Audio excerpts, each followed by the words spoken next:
dire que l'actualité est riche.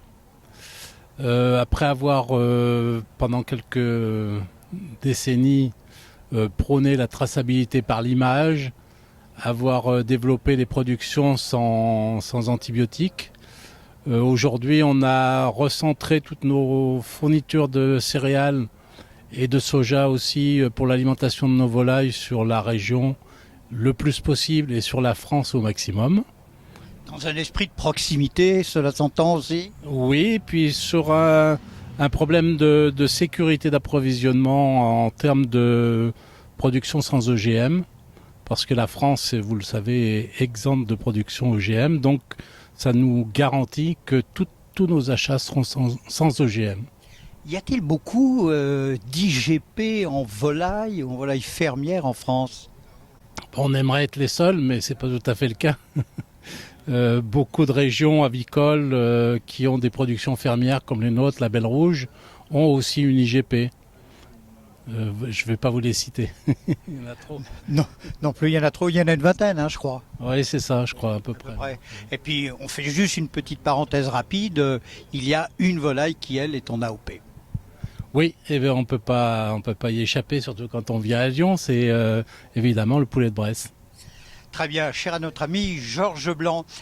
Vous parliez tout à l'heure de visibilité, vous avez mis en place, vous l'avez suggéré il y a quelque temps, des QR codes. Ce produit moderne qui permet, grâce à un smartphone, de voir l'éleveur en particulier.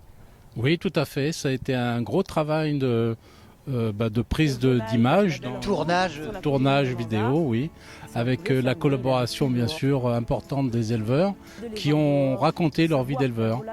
Alors concrètement, je n'ai pas une bague à la patte, mais j'ai un QR code, donc cela permet, en flashant ce QR code, d'aller voir l'éleveur qui raconte un petit peu son domaine, comment il travaille, comment il fonctionne et pourquoi son gallinacé est de qualité. Oui, c'est ça, exactement. On a aussi, en termes de traçabilité sur les étiquettes, et il ne faut pas l'oublier, un numéro. Ce numéro d'étiquette ramène aussi à toute la traçabilité administrative depuis le poussin, même voire depuis les parents du poussin, qui ont servi à produire ce poulet qui est dans l'assiette. Concrètement, sans faire trop d'intendance, quelques chiffres. Aujourd'hui, on doit tourner autour des... On a dépassé les 7 millions de poulets produits par an, avec 400 bâtiments, un peu plus de 320 éleveurs. Et nous sommes toujours en progression parce que les évolutions récentes de nos productions font qu'on a une demande qui progresse. Donc il faut les accompagner. Alors, aujourd'hui, on a 4 abattoirs qui travaillent sous avec l'appellation volaille fermière d'Auvergne. Alors ce sont... Pardon. Oui, je ne sais pas, on peut les citer, alors, c'est vite fait. Hein, c'est la société Arrivée, donc l'abattoir d'Arrivée Auvergne, qui est à Saint-Germain-des-Fossés, dans l'Allier. Le deuxième abattoir important de notre région, c'est Allier Volaille, qui est à Escurolles. On a aussi la particularité d'avoir un abattoir cachère qui est à côté de Combronde. Et puis enfin un quatrième abattoir qui est l'abattoir Cédivol dans Issertot dans le Puy-de-Dôme. Alors ce sont essentiellement les abattoirs qui distribuent commercialement. Vous nous disiez tout à l'heure, commercialement, près de 80% vont à la grande distribution, ce qu'on appelle le GMS, grande et moyenne surface. Oui, c'est ça, c'est le reflet du commerce moderne, 80% GMS. Après, on peut dire qu'il y a une partie des productions qui vont vers la restauration collective ou individuelle. Et puis enfin, le commerce traditionnel, boucherie, charcuterie, traiteur, etc. Ou des restaurants de qualité gastronomique et étoilés, comme aujourd'hui chez Christian Tête-Doigt à Lyon, à l'Anticaille. Ça, c'est la vraie exception et la plus que cerise sur le gâteau, surtout quand c'est nous qui la consommons. Et le gâteau ou la cerise? Les deux. Et donc ça, c'est plutôt sympathique, mais c'est pas le volume de nos productions qui va dans ces restaurants, malheureusement. Si vous aviez un mot à donner pour valoriser votre produit par rapport à d'autres, un ou deux mots, quels seraient-ils? Qualité supérieure, tout le monde le dit parce qu'on est la Belle Rouge. On le dit tous, c'est qualité supérieure. Mais chez nous, on a ce site particulier, c'est l'Auvergne. l'IGP, l'ancrage dans le territoire, c'est la qualité de nos productions fait de respect de l'animal et de respect de nos éleveurs, j'aime bien dire ça. Donc le gallinacé auvergnat, IGP, la volaille fermière, est donc un animal fier de sa région, fier de son alimentation, et puis sans doute d'une manière plus plaisante, fier des gourmands et autres gastronomes qui vont le déguster. Oui, tout à fait, on peut dire que c'est un animal heureux, comme le président, heureux d'être et fier d'avoir participé à ce développement qui est aujourd'hui à un niveau qu'on n'espérait pas il y a 10 ans.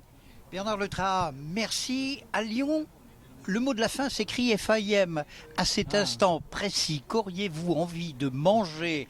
Quel morceau et quel assaisonnement d'une volaille fermière d'Auvergne?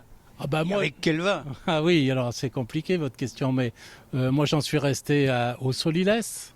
Un Solilès. Cher à Bernard Pivot, seul le Solilès. Oui. D'où son nom et son orthographe d'ailleurs. Alors vous le consommez comment le Solilès? Mais sauté à la poêle, simplement.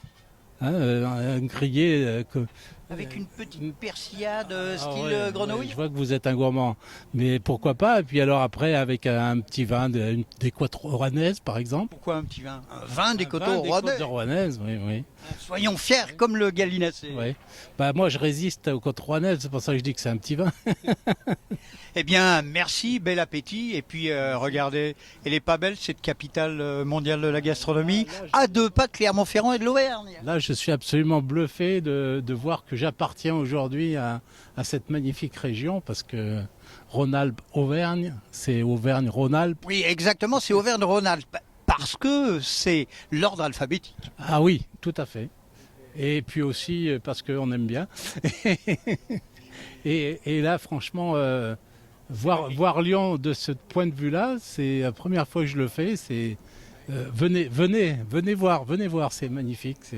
Venez déguster. On va demander aux Clermontois de venir à Lyon, chers amis, et de déguster la volaille fermière IGP d'Auvergne. Et puis vous verrez que le bonheur est dans l'assiette. Ici, chez Christian Tête d'Oie, comme partout ailleurs, n'hésitez pas, la volaille fermière IGP d'Auvergne. Merci Bernard, et bon retour, j'allais dire, dans vos montagnes. Pas tout à fait. Bon retour dans votre plaine. Merci beaucoup. Au revoir.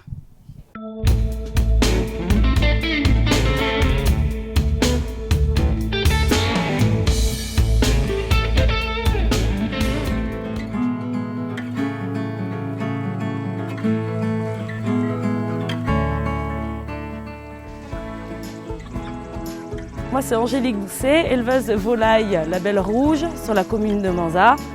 C'est un poulet fermier, il a vécu dehors, quoi. De les voir dehors, de savoir que la volaille va pouvoir aller dehors, c'est un plaisir. Tout ce qui est traitement, c'est à base de plantes. Il n'y a pas d'antibiotiques dans l'aliment. Le Label Rouge, pour moi, c'est une garantie d'un poulet qui a été élevé en plein air.